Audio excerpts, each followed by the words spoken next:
ఏలూరు జిల్లా బుట్టాయిగూడ మండలంలో పిఎస్లో అమానవీయ ఘటన చోటు చేసుకుంది. కుమారుడి ఆచూకీ తెలపాలని ఓ తండ్రిని పోలీసులు చిత్రహింసలు పెట్టారని ఆరోపణలు వచ్చాయి. వీరనపాలెంలోని ఓ బాలికను గుజ్జు మహేంద్ర గర్భవతి చేశాడని బాలిక తల్లిదండ్రులు బుట్టాయిగూడెం పోలీసులను ఆశ్రయించారు. ఎస్ఐ ఉమామహేశ్వరరావు మహేంద్ర కనపడకపోవడంతో అతని తండ్రి లక్ష్మణుని స్టేషన్కి పిలిపించారు. కుమారుడి ఆచూకీ తెలియదని చెప్పినా వినకుండా లక్ష్మణుని విచక్షణ రహితంగా స్పృహ కోల్పోయేలా కొట్టి ఎస్ఐ స్టేషన్ కు బయట పారేశారని బంధువులు ఆరోపించారు. బాధితుడిని బుట్టాయిగూడెం ఆసుపత్రికి తరలించారు. లక్ష్మణుడికి ఏమైనా జరిగితే స్టేషన్ ను ముట్టడిస్తామని బంధువులు హెచ్చరించారు. జిలుగుమిల్లి సీఐ వెంకటేశ్వరరావు ఆందోళనకారులను నచ్చజెప్పి బాధితునికి న్యాయం చేస్తామని హామీ ఇచ్చారు.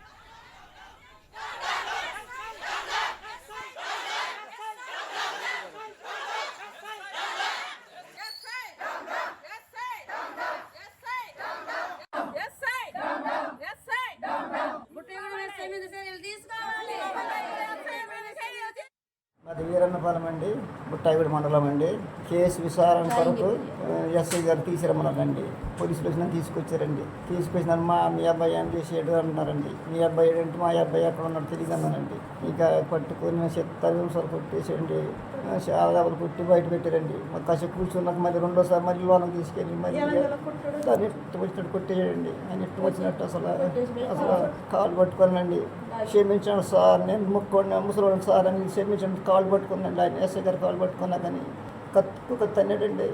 ఇది ఎన్ని దెబ్బలు చెప్పుతో కొట్టాడండి, గోడకేసి కూర్చాడండి కాలని. ఈరోజు అమ్మాయి విషయంలో ఒక ఆయన్ని తీసుకొచ్చి స్టేషన్లో గుజ్జు లక్ష్మణ్ ఆయన్ని కొట్టడం జరిగింది. ఆ అబ్బాయి లేడని తండ్రిని తీసుకెళ్ళి పెట్టి హెరాస్మెంట్ చేయడం, ఆయనకి బ్లడ్ క్యాన్సర్ ఉందండి. ఆయనకి అలాంటి పేషెంట్ చూసిన సరే వదలకుండా చేశారండి. అందుకని నిర్ధారణ చేయడం జరిగిందండి. మాది ఏలూరు జిల్లా వీరన్నపాలెం అండి. బుట్టాయిగూడెం మండలం ఎస్ఐ గారు మా మేనమామ గారు గుజ్జు లక్ష్మణ్ అండి కేసు నిమిత్తం తీసుకొచ్చి మధ్యాహ్నం 12:30కు తీసుకొచ్చారండి. ఆయన ఇష్టం వచ్చినట్టు కొట్టేసి స్టేషన్ బయట పాడేశారు. బుట్టాయిగూడెం ఎస్ఐ గారు మా ఊరు పెద్దలు వెళ్ళి చూసేసరికి బయట పడిపోయి ఉన్నారు. ఆయన్ని మా ఊరు పెద్ద కాపులు తీసుకొచ్చి ఆసుపత్రిలో జాయిన్ చేశారు. ఆయన పరిస్థితి చాలా విషమకరంగా ఉంది. మా మేనమామకి మాత్రం ఏదైనా అయితే మేము పెద్దదన్న చేస్తాము, ఎంతమంది వచ్చినా ఏమో అన్నారంట ఎస్ఐ గారు.